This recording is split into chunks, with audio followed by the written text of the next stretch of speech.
అంబేద్కర్ కోనసీమ జిల్లా రాజోల మండలం మలకీపురంలో జనసేన పార్టీ నియోజకవర్గ స్థాయి సమావేశాన్ని నిర్వహించారు. గుండుభోగుల పెదకాపు ఆధ్వర్యంలో నిర్వహించిన ఈ కార్యక్రమంలో మేడా గురుదత్త ప్రసాద్ పాల్గొని నాయకులతో వారాహి యాత్రకు సంబంధించిన విషయాలపై చర్చించారు. ఈ సందర్భంగా రాజోల నియోజకవర్గంలో జనసేన పార్టీ గెలిచిందని, ఈ నియోజకవర్గం ప్రత్యేకమైనదన్నారు.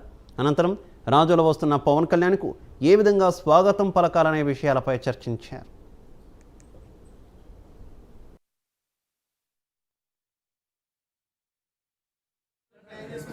ప్రతిష్టాత్మకమైనటువంటి రాజోల నియోజకవర్గంలో మా నాయకుడైనటువంటి పవన్ కళ్యాణ్ గారు వారాహితోటి రాజోల నియోజకవర్గంలో పర్యటిస్తున్న సందర్భంగా ఈ రోజున మేము మల్కీపురంలో ఇక్కడ ముఖ్యంగా పెద్ద నాయకులందరినీ కలిసి, అలాగే జన సైనికుల్ని, జనసేన నాయకుల్ని అందరినీ కలిసి ఒక కార్యక్రమాన్ని రూపొందించుకుని ఈ కార్యక్రమాన్ని ఎంత సమర్థవంతంగా నిర్వహించాలి అన్న దాని మీద చర్చలు జరిపి, ముఖ్యంగా ఈ రోజున సమావేశానికి పెదకాపు గారు అధ్యక్షత వహించారు.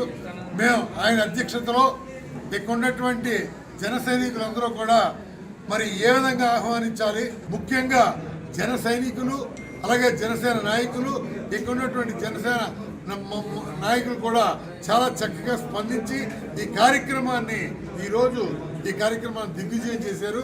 అందరూ కూడా వారందరికీ మా తరఫున, జనసేన పార్టీ తరఫున కృతజ్ఞతలు తెలియజేస్తూ జై జనసేన, జై జనసేన, జై జనసేన.